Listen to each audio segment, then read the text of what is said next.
മഹാപരിശുദ്ധമായ സ്ഥലത്ത് സർവവിശുദ്ധന്മാരെക്കാൾ ഉപരിയായി സ്ഥിതി ചെയ്യുന്ന വചനമാം ദൈവത്തെ പ്രസവിച്ച വെടിപ്പുള്ളവളും സകലത്തിലും മഹത്വമുള്ളവളുമായ മാതാവേ, ഇപ്പോൾ ഈ അപേക്ഷയെ കൈക്കൊള്ളണമേ.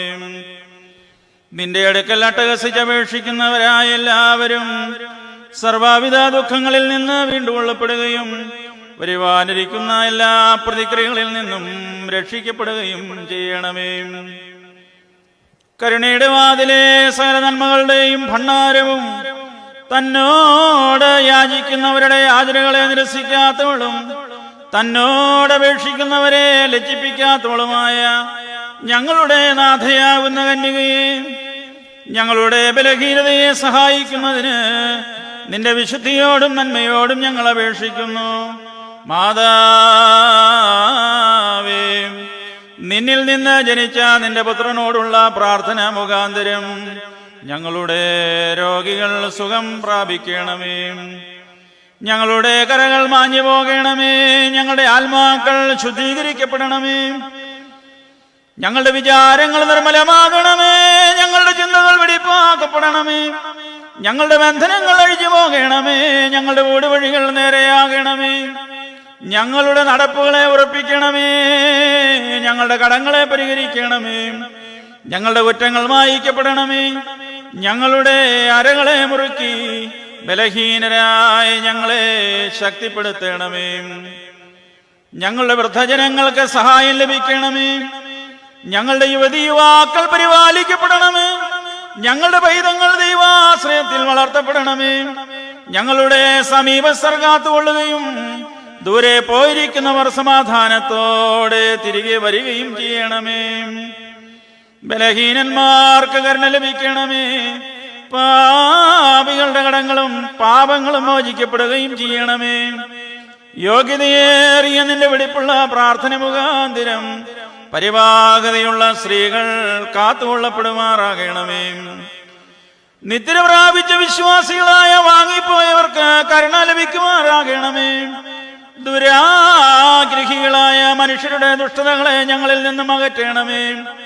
കരുണയില്ലാത്ത ജാതികളിൽ നിന്ന് ഞങ്ങളെ രക്ഷിക്കണമേ. സഭയെയും അവളുടെ മക്കളെയും പൊതുവായി മറച്ചുകൊള്ളണമേ. നിന്നിൽ അഭയം പ്രാപിക്കുന്ന മശിഹായുടെ ജനം സംരക്ഷിക്കപ്പെടണമേ. നിന്റെ വെടിപ്പിന് ഈ അപേക്ഷ സമർപ്പിക്കുകയും ശ്രേഷ്ഠവും പ്രശസ്തവുമായ നിന്റെ പരിശുദ്ധതയുടെ മുമ്പാകെ നിൽക്കുകയും ചെയ്യുന്ന എല്ലാവരുടെയും അപേക്ഷകളും പ്രാർത്ഥനകളും ജാഗരണങ്ങളും കൈക്കൊള്ളപ്പെടണമേ. നിന്റെ കരുണയാകുന്ന കോട്ടയെല്ലാം ഇപ്പോഴും അവരെ ചുറ്റിക്കൊള്ളുമാറാകണമേ. നിന്റെ ശുദ്ധതയുടെ തിരിശീല അവരെ മറയ്ക്കുകയും അവർ കുറ്റമില്ലാത്തവരായി തീരുകയും ചെയ്യണമേ. രഹസ്യവും പരസ്യവുമായ ശത്രുക്കളുടെ ദുഷ്ടതകളിൽ നിന്നും അവരെ രക്ഷിക്കണമേ. വിദ്വേഷികളുടെ നോട്ടത്തെ അവരിൽ നിന്നും അകറ്റണമേ.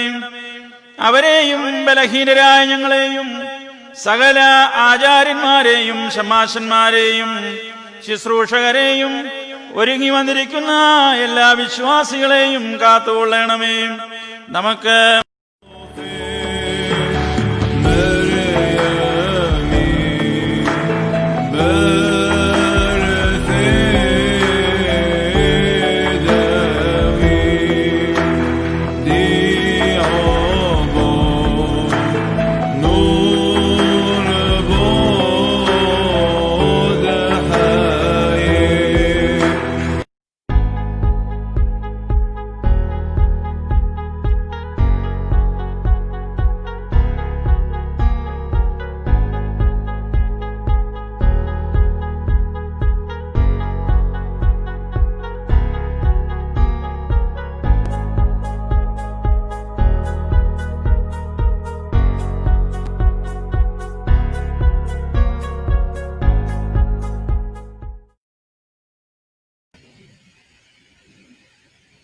Glory to the Triune God.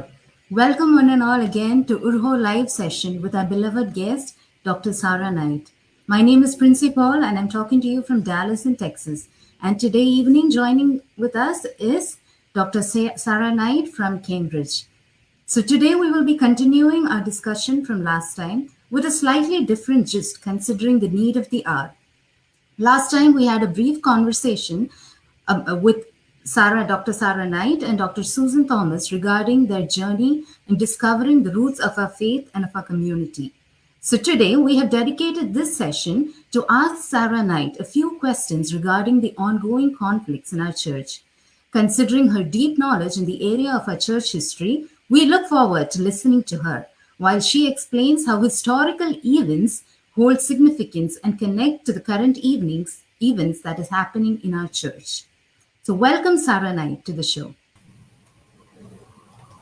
Thank you very much, Princy, and thank you for all authorities who have worked very hard in bringing this show to you. And I have the easiest part, which is to come before you and talk what I know a little about. Princy, I must correct you. I must admit sincerely that no one can acquire very deep knowledge about this, the history of our church, the Universal Syrian Orthodox Church and the Jacobite Syrian Orthodox Church in Kerala, because it is a 2,000-year-old history, and inherent in it is our political, social, cultural history, our ecclesiastical history, our doctrinal history, our liturgical history, so many aspects of it. So what little I know, I hope to be able to share with you and our very esteemed listeners today. Thank you all, whoever is listening. Welcome to this discussion, and thank you for joining us. Yes, Sarah Knight, thank you. So right. Yeah. Let's begin with a very basic question, which I think may come across any layman's mind. So why are we seeing these conflicts in our church today? What exactly do the churches want? So this is a very basic question. So if you can just answer it in a very brief manner to us. So if you'll forgive me, I'll be very careful in my answers, because it is a very volatile situation in Kerala at the moment, and I'm far away in Cambridge. And let me state at the very outset, I do not intend to hurt anybody's feelings or misrepresent historical facts, but I will not hesitate to state what to me as a historian appears to be to have the weight of truth on its side. So if any of my words come across as being too judgmental or too hurtful, you must forgive me. That is not my intention, and I shall be very careful in my answers. So again, please forgive me if I read from my written answers, which are very carefully and authenticatedly written. So although it is very polite to say in any quarrel, both parties are responsible, in this case of the quarrel between the two churches, I will name them as Indian Orthodox, although they also go by the name Orthodox Syrian. It is very confusing to have an inversion where the adjective comes after the noun. So Indian Orthodox Church, very distinctly, everybody knows who that is I'm referring to. And the other party is called the Jacobite Church. So it is very polite to say in any quarrel, both parties are responsible.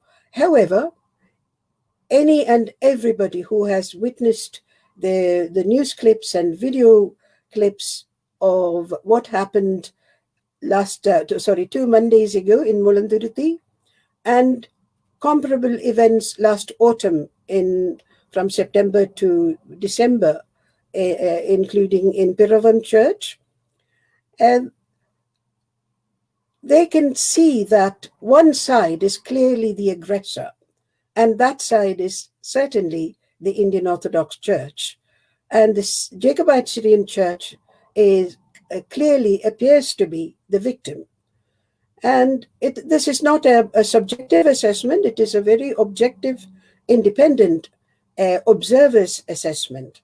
The Indian Orthodox Church, for convenience, I shall refer to that as in an acronym as IOC. IOC appears to want to take over the Jacobite community's churches, their properties, and their assets. The Jacobites are not willing to give up, and so there ensues a fight. Of course, there is the highest Christian principle that, of course, has been taught by Christ himself, that if somebody forcibly wants to take your shirt off your back, you must not only give your shirt, but also your coat and everything.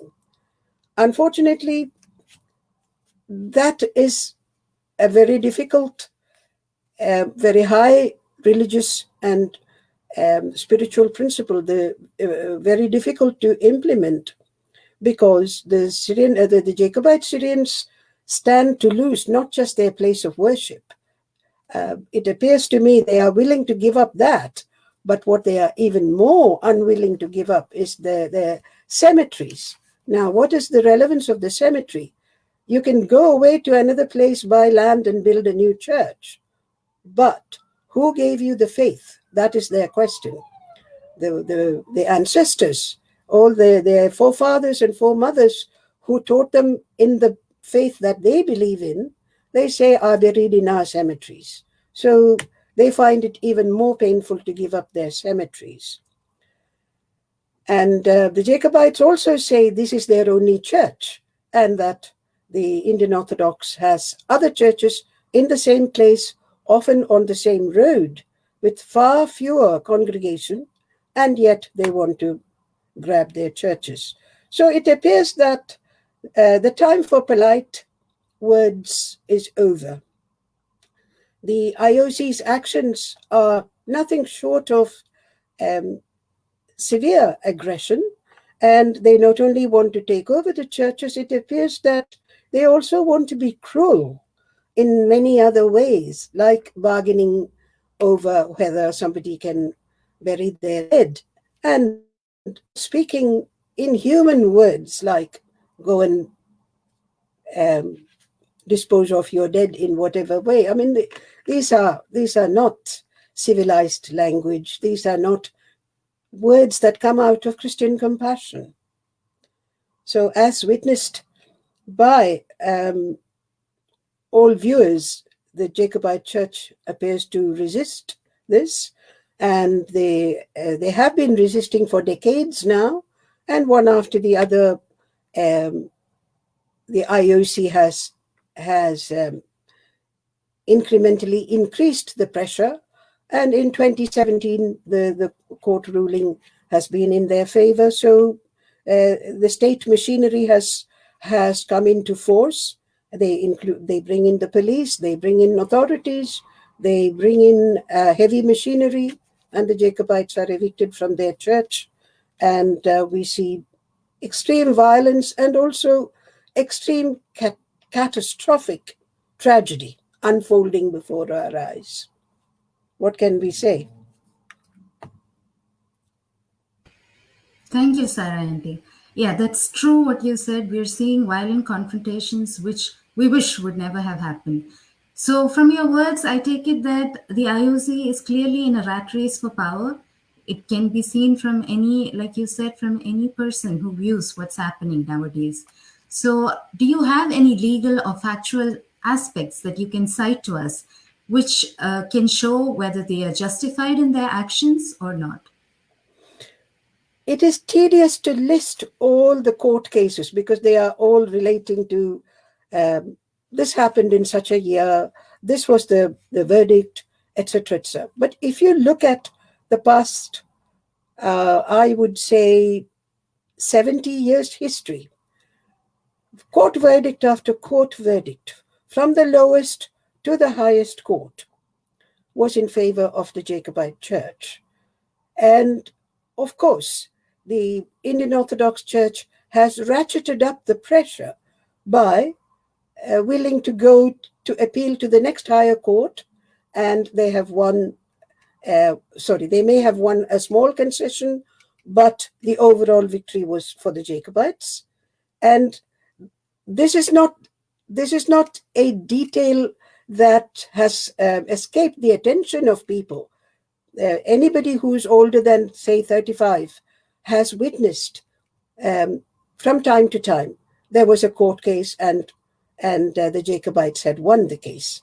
However, in the 21st century, the Indian Orthodox Church finally, when it appeared that they had to capitulate to the Kerala High Court ruling, they decided to take the case to the Supreme Court. Now, as you know, India is a vast country. Our country's capital is far away in New Delhi. The language that court operates there is either entirely English or English and Hindi. And it appears that the Kerala, the Jacobite Syrian Orthodox Church, did not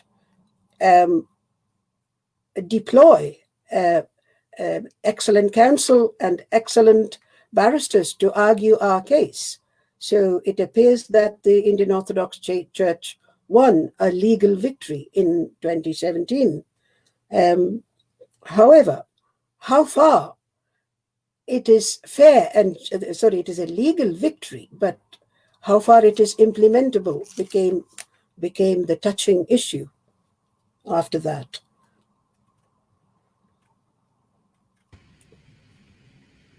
Yes, Sarah Knight, thank you. So that has enlightened us on the various court cases, the verdicts, whatever has occurred in the past.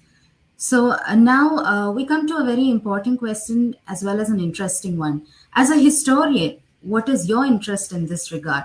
What events from the past can you cite that influences the current conflicts that we see? What is the historical context that surrounds these events? Let's go way back into history.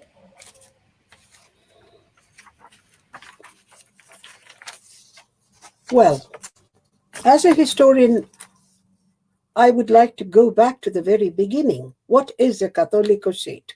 Who is a Catholicos? Just remember, we live in a multi-religious, multi-ethnic, multicultural land called Kerala. And people like me are pravasigal. We live all over the world. But the events that are unfolding have all these key names and phrases and titles like patriarchies, or in Malayalam, Catholicos. And what is a young person who's not familiar with the terminology, who hasn't studied history, and what is a person from another community is to make of all this. So this is why I thought I will go back to the terminologies from their very origins. Who is a patriarch? So right from the beginning of the establishment of the Christian Church, 4 patriarchates were created. Soon after Christianity became a state religion, after Emperor Constantine converted, there was a Council of Nicaea in 325 AD, and later in 381 AD, there was a second council of Constantinople. Now, Constantinople is a new city named after Constantine. And in these 2 great councils, where all the church fathers came together, realized that church was growing very fast all over the world from the time when the apostles went around and preached the gospel. So they needed to unify and codify what the faith was, what the doctrine was, and how the church was to be governed on a temporal level, who was to be its leading bishops, who was to be its priests, and what are the parameters of their authority and what is expected of them. So what are called canons, C-A-N-O-N, canons were codified, which gave, basically it is a set of rules by which the authorities ruled the people. So in these 2 great church councils, it was decided, since the world is spread before them in all 4 directions, there needed to be the one church that was established by the instructions of Jesus Christ himself, by the chief apostle called Saint Peter.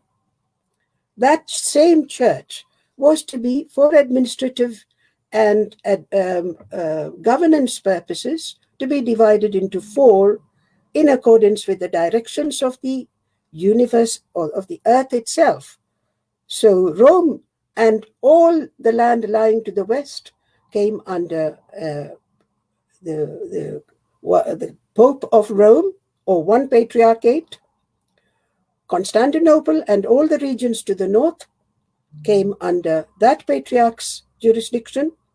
Antioch and all the east came under that patriarch's jurisdiction, and Alexandria and all the south came under that patriarch's jurisdiction. Now, these are not 4 churches established by 4 different apostles. No, it is one church that Jesus established, which was fulfilled by the chief apostle, Saint Peter. So there is no other church of Saint Philip or Saint Bartholomew or Saint Andrew. They were all apostles, but there is only one church that Christ established. However, they added a 5th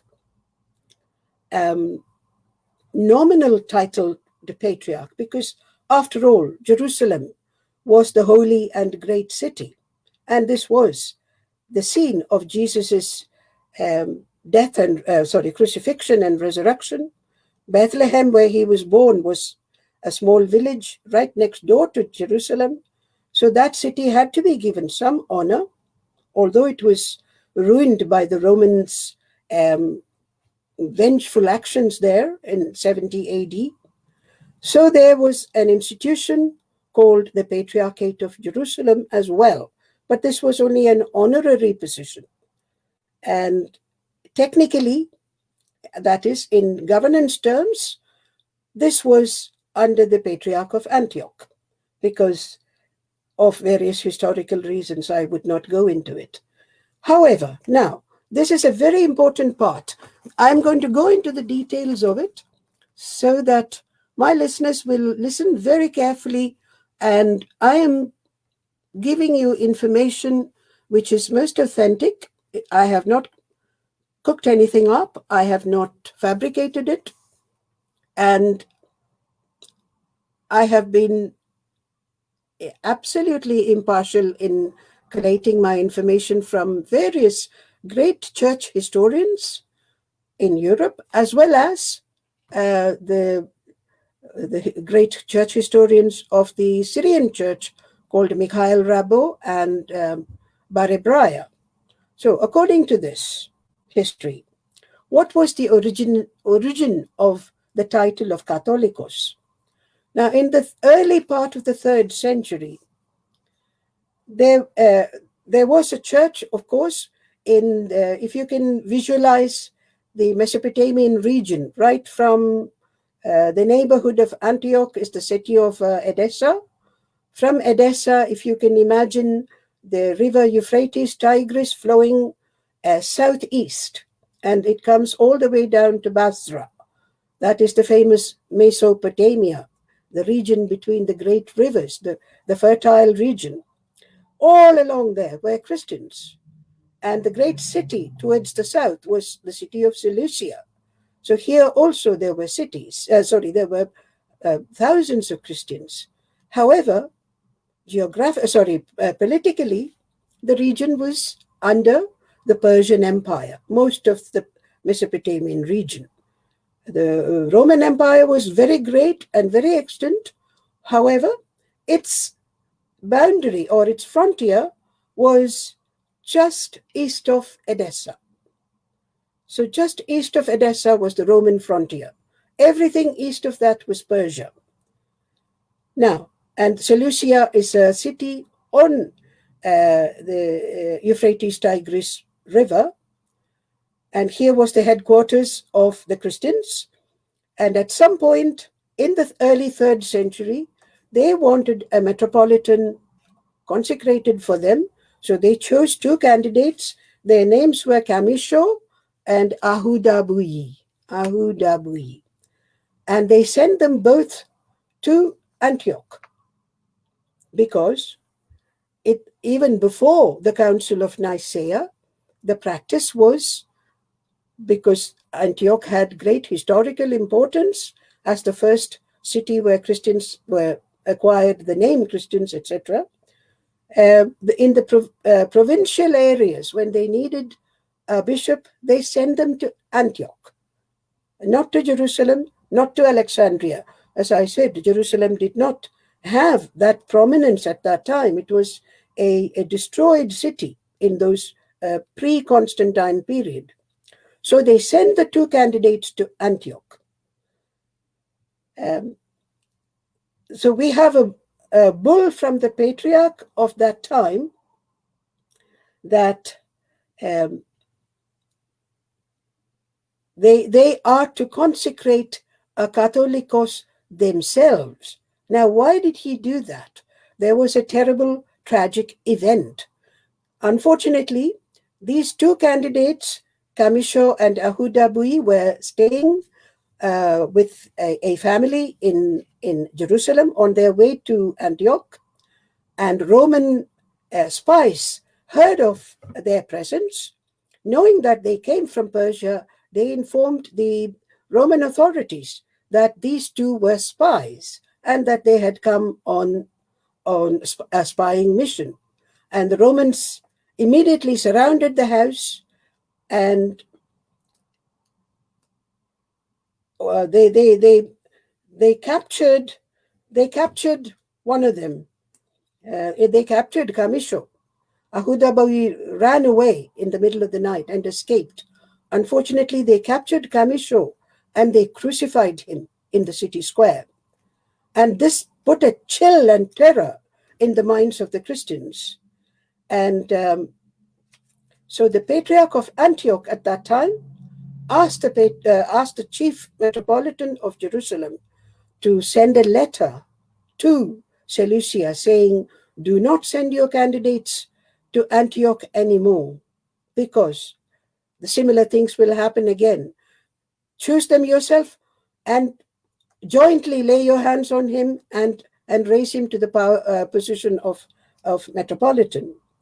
So this bull that the the bishops of, they are called Western bishops. Again, I would like to earnestly beg you to understand the meaning of the term Western bishops.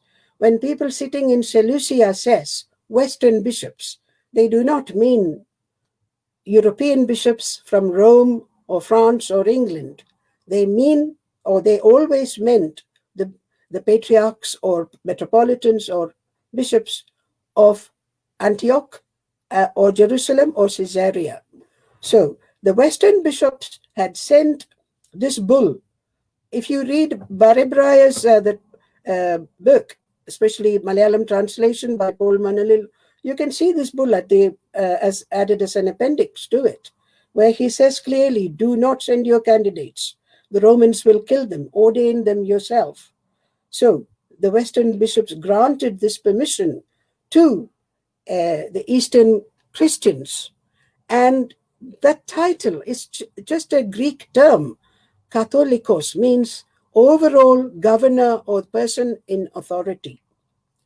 And this continued, this tradition of the Eastern Christians consecrating their own Catholicoi continued until 420 AD. Now, there are lots and lots of histories that are manufactured, and I earnestly ask you to read it with discernment, with intelligence, so that you can see that you cannot have had a Catholicos, as someone has said, in the 3rd century, in 230 AD, and that he was a Nestorian. Nestorianism doesn't come into this picture at all. Patriarch Nestor, or Nestorius, lived and preached in around 420 AD.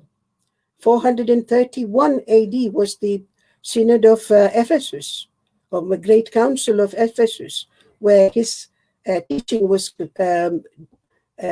declared heretical, and he was excommunicated.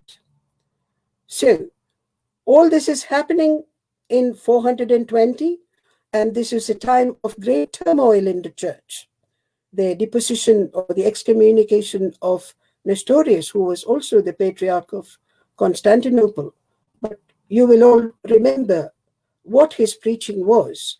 He rejected the Theotokos doctrine. He said Christ was born only as a man, and the rest of the church believed that Christ was the incarnated God himself, and hence Saint Mary should be addressed as Theotokos, the mother of Christ, the mother of God. So what was happening in Seleucia after 420 is a most disreputable history. No honorable Christian who are outside the Nestorian church would want to claim that they are part of that church. So Barsauma, Narse, Acacius, these three were the great heresiarchs of Edessa in 420. Around 425, all three of them were evicted and expelled from Edessa. And this was done by the great Syrian Orthodox metropolitan called Philoxenos of Mabug and Rabula. And all three, as in Barsauma, Narse, and Acacius, fled from Edessa and reconvened in Nisibis. And so this is around 420 AD. From 420 to 530, nearly 90 years, there was absolute lawlessness in the Eastern Church, because these three bishops and their supporters taught all manner of non-Christian teachings, non-canonical teachings, and heretical doctrines, and also immoral behavior. I won't go into the immorality. If you are interested, please go back to, even if you want to read it only in Malayalam, just read Bharadbraya's account that is translated into Malayalam. You can see what was going on. So, again, if you read the history of Persia, what you will see that there was an emperor called Khusrau, Khosrau, Khusrau, and he's a very humorous emperor. He conquered a lot of Eastern Roman territory, nearly coming up to Edessa, and he captured many Christians, brought thousands of them as captives into the Persian Mesopotamia, and forced them to build a new city. And he told them, look, you have all come from you have come from all these great Roman cities, but this city is better than Antioch. And he called it Mahose, and better than Antioch, and forced them to live there. And of course, from time to time, they started appealing back to Antioch, send us bishops, because we are without bishops and priests. Emperor Khusrau also never wasted any time, any opportunity in mocking the Nestorian church, asking them, tell me your doctrine. Why are you alone standing different from the Roman and Alexandrian and Antiochian and Constantinopolitan churches? And they just could not give a legitimate answer. And he also berated them for saying, everybody says Jesus was God, and Jesus was born of the Virgin Mary. And he even quoted the Jewish prophets. And then he also challenged their immorality. Why are you marrying? Why don't you live celibate lives like all other Christian bishops? You don't deserve to be called Christians, etc. However, all this lawlessness died down by about 629, and in around 530, in the 6th century. the lawlessness died down, and the Nestorian church, as I said, being challenged by the Persian emperor, they had to look inside themselves and codify their behavior, codify their church's affairs. And to be fair, although all the rest of Christianity called them heretical Nestorian church, from that time onwards, they dedicated their time and their energy into evangelical work, sending missionaries along the Silk Route, the overland Silk Route, all the way to China, central China. There are, of course, as you may have heard about, the great city of Turfan, Turfan, where thousands of Syriac documents were unearthed in the 19th and 20th centuries that were brought over by these missionaries. There was a flourishing church there, which sadly died in the late medieval period. So this is where the Catholicos begins, and the Catholicos of Seleucia became a heretic, having adopted the Nestorian heresy, and that part was cut off from Antioch completely. Remember the three names, Basoma, Narse, etc. They became the Catholicoi of Seleucia, following Nestorius's heretical dogmas. And from that point onwards, the Syrian Orthodox Church had nothing to do with the Catholicos of Seleucia. When, as I said, Khosrow had brought all these captive Syrian Orthodox people into Mesopotamia, they begged authorities to have bishops created for them. And this is how it took another 100 years. 629, Marutha was made the Mafrian of Tigrit. This is where Mafrian of Tigrit terminology comes in. And this was in opposition to the Catholicos of Seleucia. However, although the title was Mafrian, in popular parlance, in popular language, the term Mafrian was seldom used. Both were called Catholicos. One was just identified as the Nestorian Catholicos, although Nestorians didn't like the term. They were, if you see any history, they were always referred to as Nestorian Catholicos.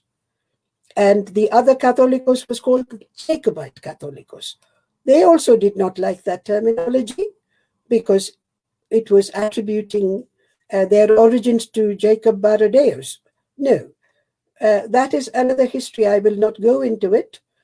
Jacob Baradaeus was only one of the metropolitans who revived the church in its time of extreme decay and threat of extinction.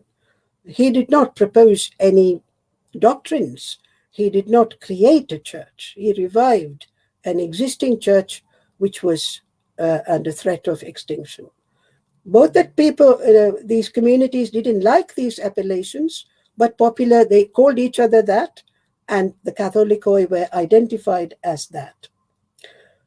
Now, again, from this period, from 629 AD, if you read history, both churches live in comparative peace with each other from that time onwards, that is 7th century onwards, till the late medieval or early modern period.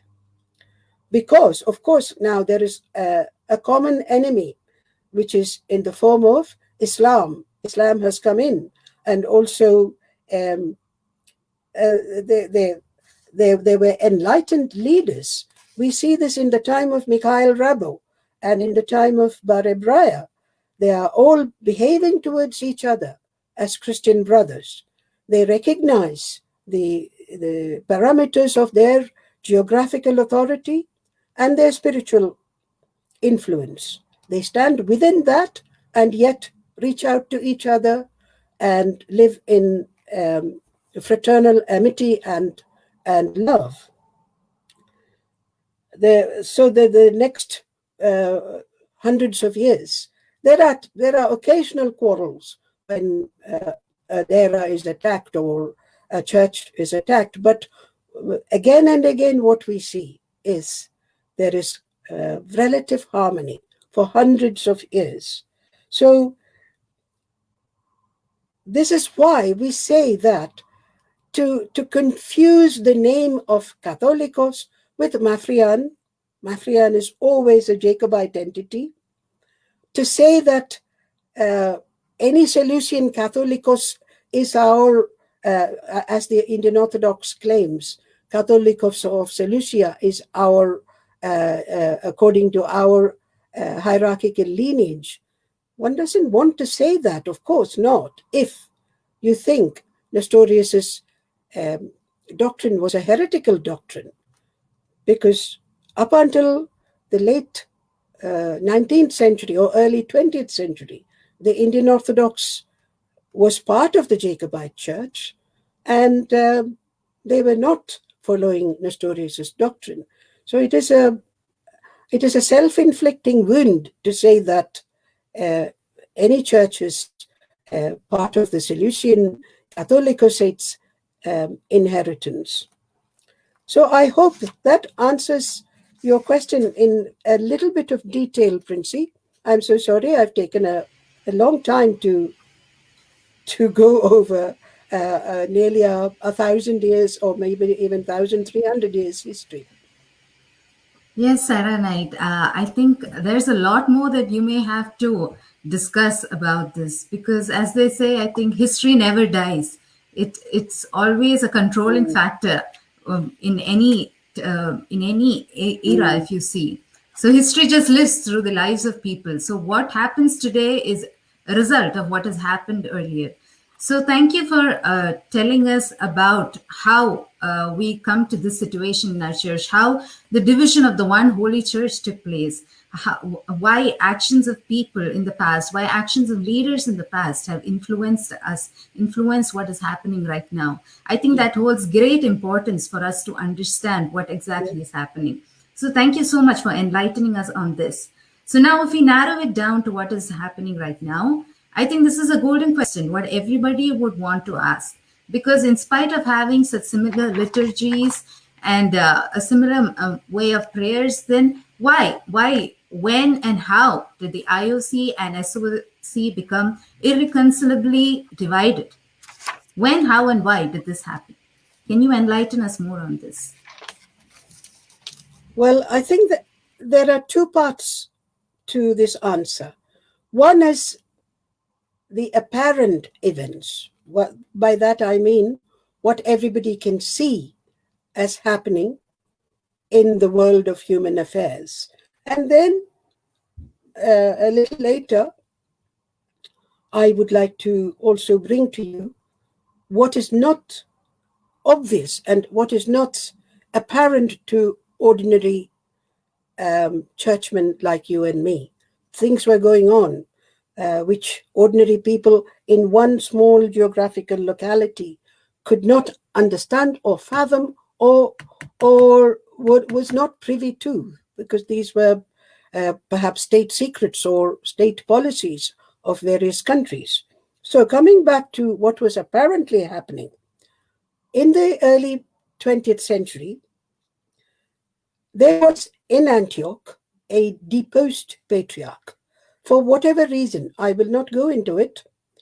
If you go to Wikipedia, you will find many postings, many articles that are again very unchristian. That's all I would like to say. I would not descend to that level. I would just say that many misrepresentations are there. So when you read them, please, I would urge you to read with discernment and read with a critical mind and read 20 of them if possible, not just one or two, so that you can see if there is differences and where is the weight of truth lies. There was a deposed patriarch. For whatever reason, this Patriarchate, the Great Synod of the Syrian Orthodox Church of Antioch, had convened, and they deposed a patriarch. His name was Abdul Masih. Again, for my listeners, for whichever community and whichever age group, especially the young, it is very difficult to get to grips with who are these people. So I'll give you a mnemonic device and a device to remember. Mashiach is the Son of God, Jesus. So this one is called Abdul Masih. So in the place of this deposed patriarch, another was enthroned as the patriarch, and his name was Abdul Allah. Again, the mnemonic device is Allah is Syriac word for God, as in God the Father, Aloho. So you can see the first one is the Son of God, Abdul Masih, and the second one is God himself, Abdul Allah. That's how I try to remember, keep it in my mind. Now, a slight added confusion is also that Abdul Allah can, in Arabic translation, the Allah can become Allah. So he's also, in many documents, referred to as Abdullah. Now, Abdullah was elevated to the position of Patriarch of the Syrian Orthodox Church. And yes, the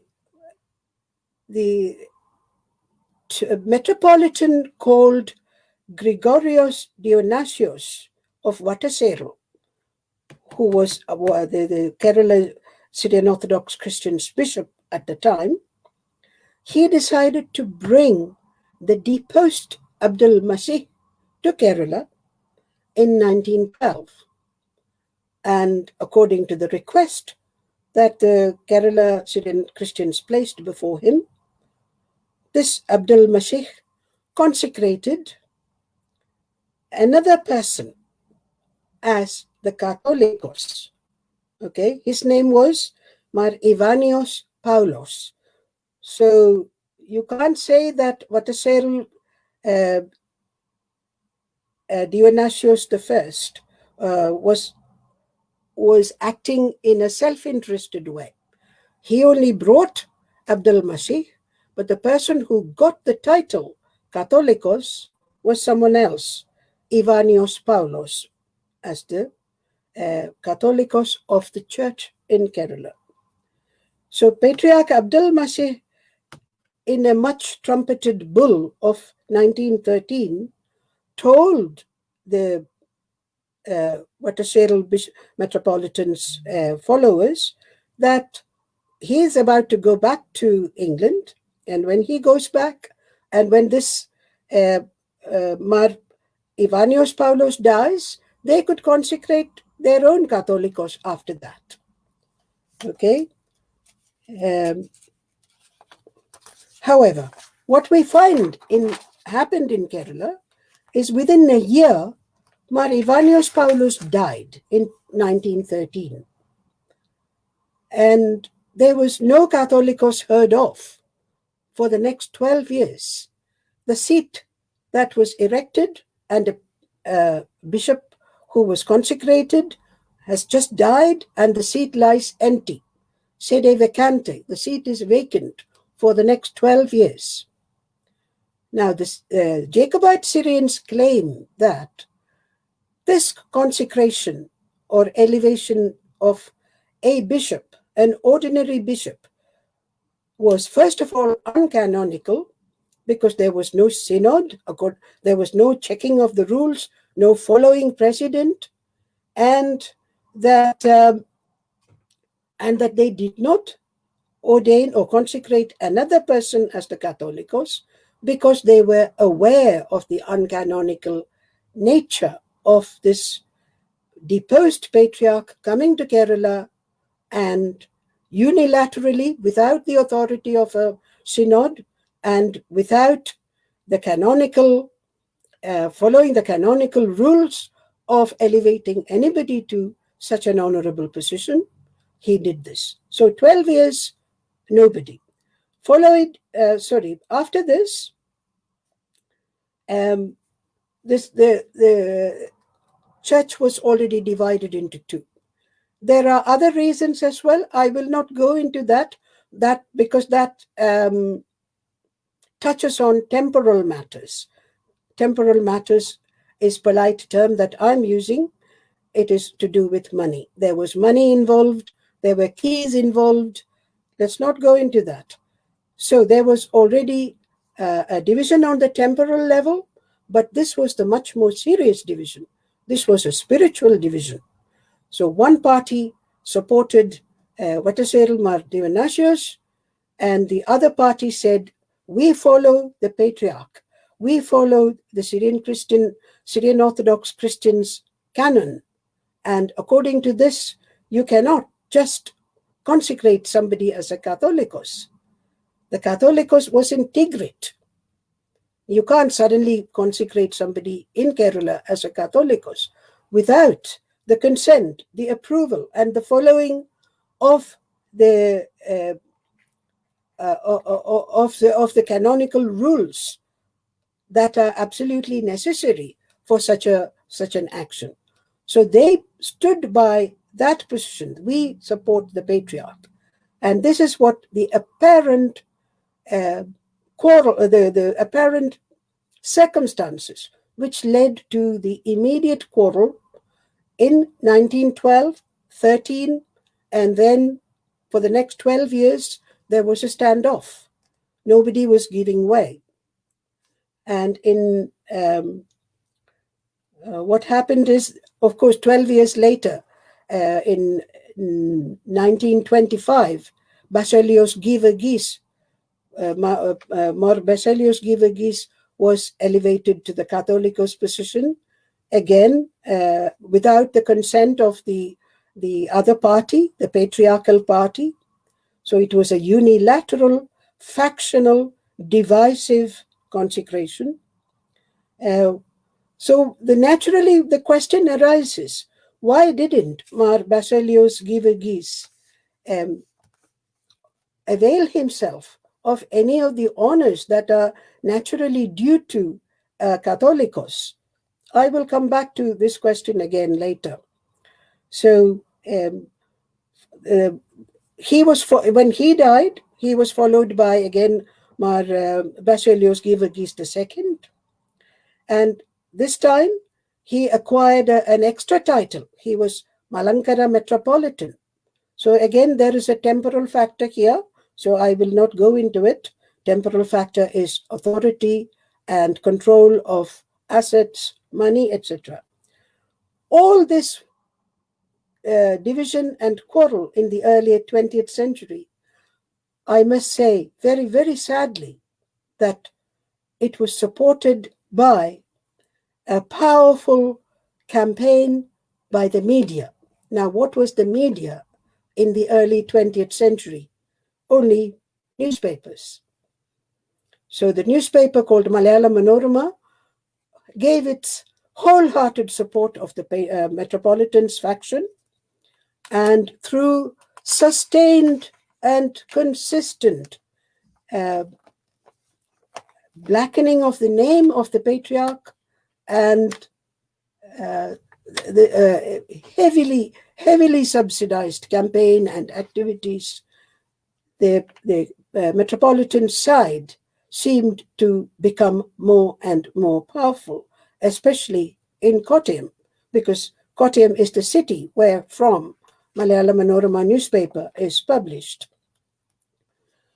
So what happened is, when Patriarch Yaqub III became the Patriarch in the 1950s, he decided that the two sides had to come together because the Metropolitans faction were losing court cases one after the other. So they were also realizing that it was not easy to acquire temporal power. They could not just take away the churches. There was already, again, some of my listeners will remember the 19th century's history. For those who are young and do not know this, late 19th century, the Syrian Orthodox had already seen a very tragic schism in which, due to the European, primarily British missionaries, a section of our church were encouraged to bring in Protestant along the lines of Protestant faith and doctrine, revisions and modernizations, or what they call modernizations, and reform, what they call reform, in the Syrian Orthodox traditions and liturgy and rituals and rites. And that court case was finally ruled in only the last decades of the 19th century. And it was a painful division for both parties. It was like a family having to divide all its assets and say goodbye to each other. However, that church later came to be known as the Mar Thoma Church. The fraternal relationship improved, and the two churches became sister churches, and without maligning each other's name, without setting out to hurt or harm each other, they continued to live very well. So this is a history that is very well embedded in the mind of the generation of people who lived in 1920, 30, 40s. So when Patriarch Yaqub III said, "Come, forget about your differences and quarrels, unite together," both sides were willing to set aside their spite of each other and their hatred of each other. In fact, the Patriarch unconditionally ordered the patriarchal faction, "Do not look backwards.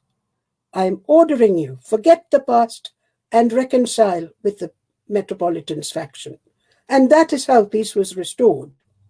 Unfortunately, this unified acceptance were again destroyed by reneging, as you know, by that I mean going back on the promises that were made by the Metropolitans faction.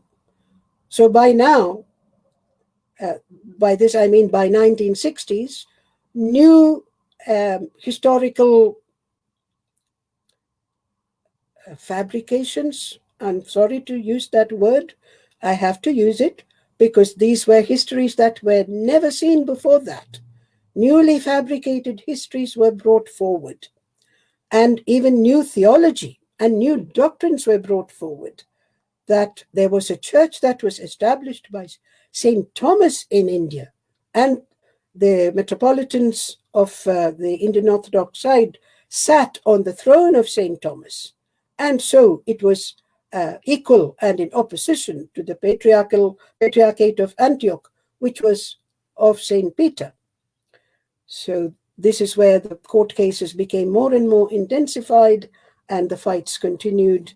And we see that quite often the people who are in the forefront, like the Catholicoi themselves, were puppets, and the actual forces behind them were sometimes lay people, sometimes other leaders of the community, whether they were episcopal episcopal status or otherwise. And often these were very shrewd and cunning moves, and this is what was apparent as historical events.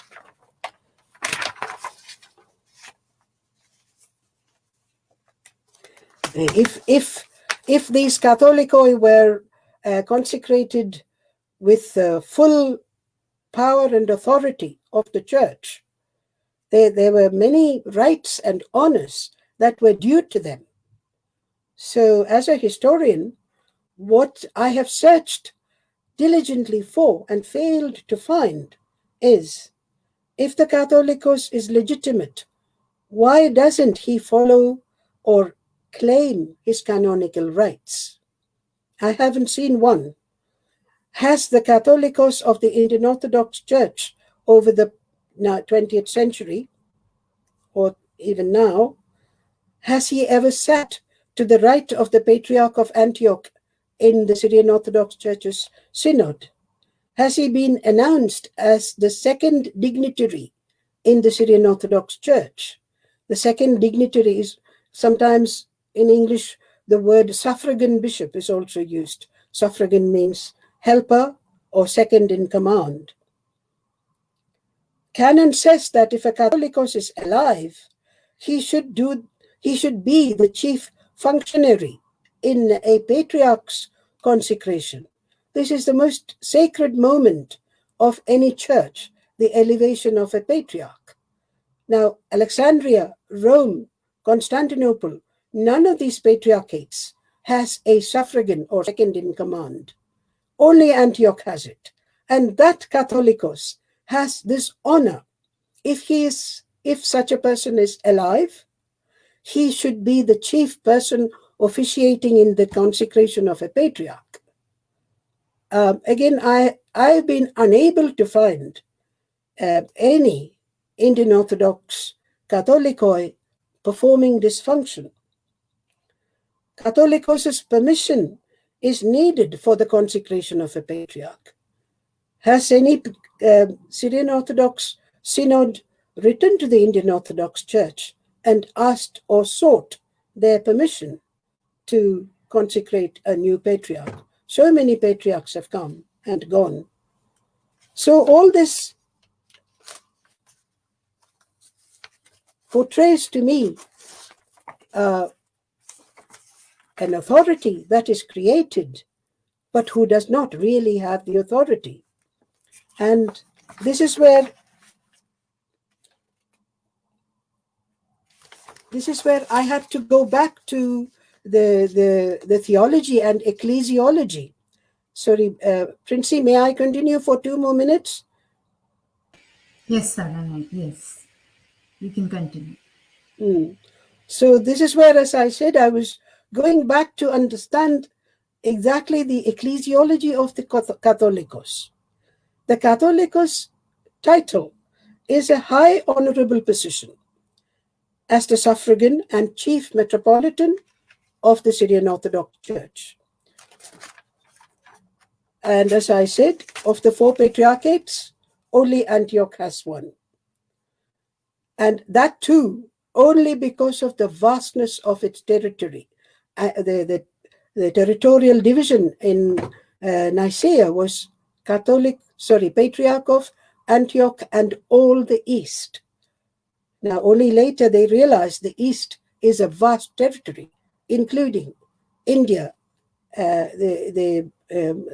China, and it could not be governed from Antioch alone. Of course, the Persian Empire is the nearest eastern part. So this honorable position of a Catholicos is not a regional or geographically limited authority. It is not a geographical position.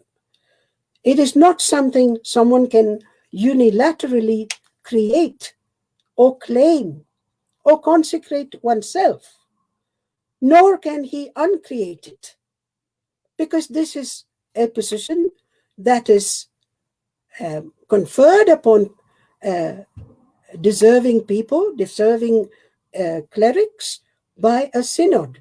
There are various protocols that are required to be followed. It is subject to the church's canons, and corollary functions are required to be performed.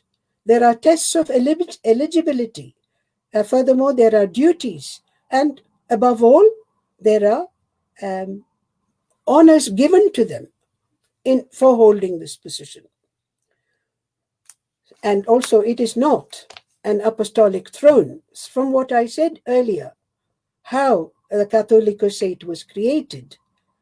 When it was originally created in Seleucia, they were never told or conferred, the title conferred, this Catholicos is seated on the throne of any apostle.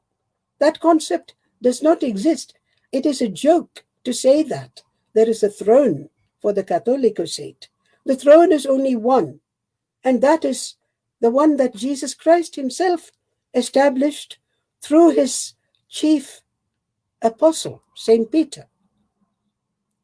Unfortunately, the great city of Jerusalem was not the scene of this, because Jerusalem was destroyed. Jerusalem was in the grip of the Roman authorities because of their opposition to the Jewish people and their religious ideas, and many political reasons. And this is why Antioch became the center of Christians. So, next point is, the Catholicosate is not on a par with the Patriarch.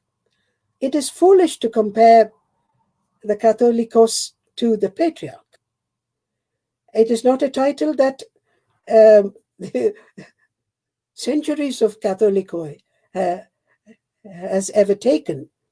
Only much later the word Patriarch comes in, but it is a joined up word, Catholicos Patriarch, hyphenated word, Catholicos hyphen Patriarch. The Nestorian Church adopted this name. You can see much later the Chaldean Patriarch. That is also for historical reasons, and that is a name that was conferred upon them by the Pope of Rome. Let's not go into those histories. The Catholicos of Seleucia is not on a par with the Patriarch, and he is not on any apostle's throne either. So the Catholicosate of the Syrian Church is always confined within the Syrian Orthodox Church without a geographical boundary, and as a suffragan and a helper of the Patriarch. That is all it is. Of course, I'll mention one more thing before I bring this topic to an end. The Maphrianate that was created in Tigrit, although he was called a Maphrian, the title holders were in common language always called Catholicos, and that title itself ceased to exist. It stopped in the 19th century because through the various depredations of firstly conquering Mongolian hordes, and then before that, Arab Islamic people and the caliphates and Ilkhanate, various depredations. I will also mention in passing the other churches, the Protestant churches and evangelical churches. They all rushed into the region in the 19th century in great evangelical fervor. Initially, it was to convert Muslims. When they found that was not an easy thing, they turned their attention to existing Christians. And so Syrian Orthodox numbers became depleted gradually until there was no reason to have a high office called the Maphrianate of Tigrit. And so that ceased to exist. So there was nothing until Patriarch Yaqub III resurrected that title, and in the peace treaty with the so-called Indian Orthodox Church, the two warring factions were brought together, and so he did not recreate the Maphrianate. No, he reinstated that title as a second in command in the Syrian Orthodox Church, the suffragan to the Patriarch, and called him by the old name, Catholicos. And that happened in 1960s when peace was achieved.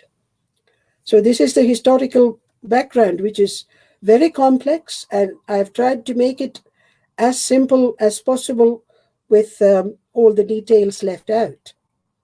Princy, back to you. Thank you, Sarah Knight. So we spoke about schisms that have happened, peace restorations, retaliations, fabricated theories and theologies. So thank you for enlightening us on all this. So if we look more into this, we can see that all events from the past affect us in one way or the other. So they say that those who do not learn from history are doomed to repeat it. So there are many good things that we can take, but there are some things that we need to understand and make sure that it's not repeated so that the consequences do not fall on the further generations to come. So this is an equally interesting thing that we have discovered now, as well as it is saddening to know that certain motives from the past can affect us in a negative way in the future. So, as the generation of today, as people of today, I think what we need to stand for is to understand that if we are united with each other, then that leads to more growth. If you ask any small kid, they say, united we stand, divided we fall. And we all work for the growth of one kingdom, the kingdom of Jesus. And Jesus himself has said, if one kingdom fights against the other, it can never stand. So I think that is one takeaway that we can get from this. So, what do you have to say for us as the core of Christian gospel lies in the unity of the Spirit, which is embodied with love, peace, and tranquility? So, Sarah Knight, as you have discussed with us so many things from the past, and so many events from history which has helped us understand and grasp why such events have occurred or why we are seeing what we see right now happening in the church. So what do you have to tell our viewers that in spite of all this, as people of today, what we can actually do for this? I have thought about it a lot, and one could not witness, like all right-thinking people, one could not witness the scenes that were happening in various churches. And here I'm not speaking as a partisan. I'm speaking as a just a Christian person, just a human being observing the tragedy. And much as I would have said we should unite the Indian Orthodox Church and the Jacobite Syrian Christians of Kerala, because they have the same heritage, same everything, I have come to the sad conclusion that, as they say, a cat that has fallen into boiling water will forever be terrified of even cold water. And many times good intentions were subverted, many times peace initiatives were destroyed, many times the long suffering of the Jacobite Christians have been put to the test again and again. And I think the time has come for everyone to concede that unification of these bitterly opposed factions is humanly impossible. And the desirable thing is to separate and to recognize each other's rights of property, freedom of conscience, right to worship, right to bury their dead, right to an honorable communal life in Kerala. Remember, our country is called God's own country. It is a travesty. What's going on in Kerala at the moment is a travesty to that name which we claim for ourselves. It is a godless country where a human being is not allowed to believe what he believes, go to church where he and his ancestors have tried to build a church for their progeny. So it is time to separate and go our separate ways. Who knows? Before long, within 1 or 2 generations, let's hope it is within our generation, we will forget the bitterness of this past. And like with Marthoma Church or the Catholic Church, we will share communion, we will give and take in marriage, and we will respect each other. like the mother church in Mesopotamia, like in the time of Mikhail Rabo and Barabraya, we will embrace each other, but say, this is the limitation of our doctrine and our faith. We stand within this, you stand over there, and we both respect each other. And this is my greatest hope, that we will have the generosity of spirit to say, it is gone beyond reconciliation, so let us part in an amicable way. That is what I want to say. And let us pray. Of course, God, Jesus is church. Jesus is our Lord. He can work miracles. He can change human hearts instantly. Instantly. The thief that was crucified with Jesus was evil up until that moment. That's why he was crucified as a criminal. But in an instant, he turned into the first person to inherit paradise. So there is always the hope and the possibility that God will work miracles.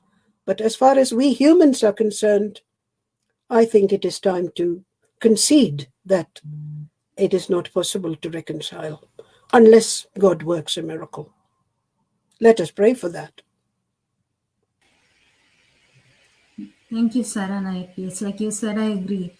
Let us pray and hope, because the power of prayer can move mountains. So let us pray to our Lord and let us hope for the best. And until then, we would earnestly request our viewers to pray for the power of unity and hope and love, and to love each other and to accept differences, and to move forward in the most peaceful way that we can, because that is what our Christ Lord has taught us.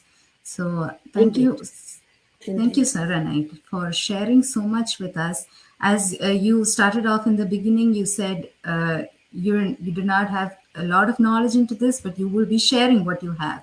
And thank you so much for letting us know from the authentic information that you have acquired through these years. Thank you for sharing from that to us. So now let us all pray together for the peace of love, to the peace of God to reside in our hearts.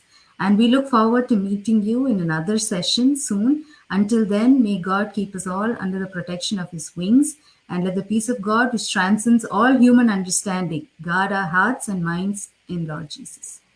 Thank you, Sarah Knight. Thank you all for watching this with us. Thank you, my dear. You've been a very kind host. Thank you very much. And thank you all those who have made this possible. God bless us all.